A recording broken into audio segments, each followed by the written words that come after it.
جی اگر شروع به هفچونن هپشه و هزن عراقی لشنگال و سنونه 701 خزانن ازدی شنگال کود بنا پترج 4000 کسان جاردی آواره پارزگه ها دوهکه دبن.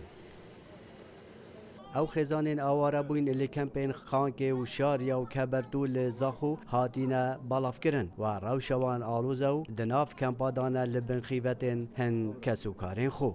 حتى ساعات شاري وارد دق سرما شروه ما هات القصر مرة كباراني تشونا ديوارات كتن طاقات كتن عوشات كتن ما نويرا أم سري خدريخن زارو كن ما همود الخيني إذا حاجز كريون ما قول أم خنا دبرن هم ما هكا تشيخ كي آخرين أمش خردر كفن بنيم كردشون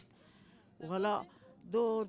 10 دقيقة نيف ساعات دي ساعات كي سكنين خدي أم عائلة وأم دركتن حالي ما قال لك إني خوشو مش حول الروح ما زارو كده خرب عندن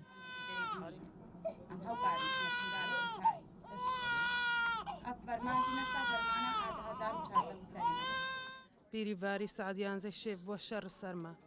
وسيتا رضوان مالين ما فينا وهاونو تلقودها نما زارون مهمو الترسيدة بون ما نويرام دركبن داري سوكاجي قرتن تشتغنا بو الشنغال 2 ساعات شاروني في بينج ام دركن نجمالي خو شريوان قالك قوي بو ما نكاريم دركبنو بزحمات بو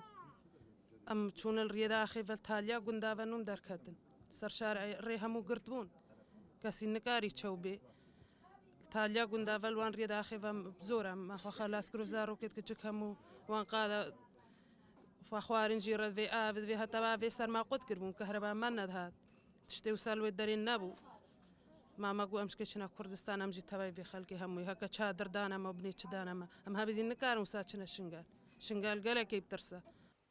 ریببری کوچ و کوچبران و برسفدانا قیرانان دگل کار بدستن حکومی لپارزگاه دوکه پریس کنفرانسک انجام دا لسر وان آلوزین لشنگاریو ریگه چاره یک بو وان کسین آواره پارزگاه دوکه بوین.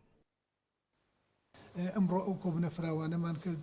بابەتەکەمان بە تەواوی بۆ لایەنە پەیوەنددارەکان ڕوونکردنەوە داوامان لێکردوون هەر کەس بە پێی توانای خۆی هاوکار و هەماهنگ بێت لەگەڵ ئێمە بۆی بتوانین بە شێوەیەکی باش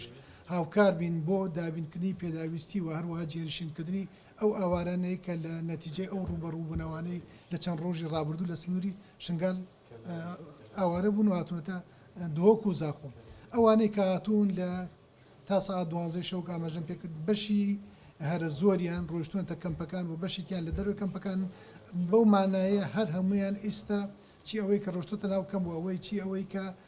لە دەروی کەمپە لە لای خزم و کەسوکارەکانیان وەکو میوان ماونەتەوە. خەلکە شنگارێ دیسان ئاوارە دەبن ئانکو ئەم دشێن بێژین ئاوارە بوون ئاوارە بوونێدا دوهی پشتی شەڕ و بەهەفچوون دناوبەرە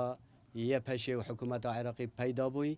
دیسان خلک شنگاره اوه وگریانا و سر نانو ملک خو جارکادی آواره بونو هات نوه وان کمپان ین برینها جه چوینه و شنگاله. سلام بالای دنگ امریکا کمپا شاریا.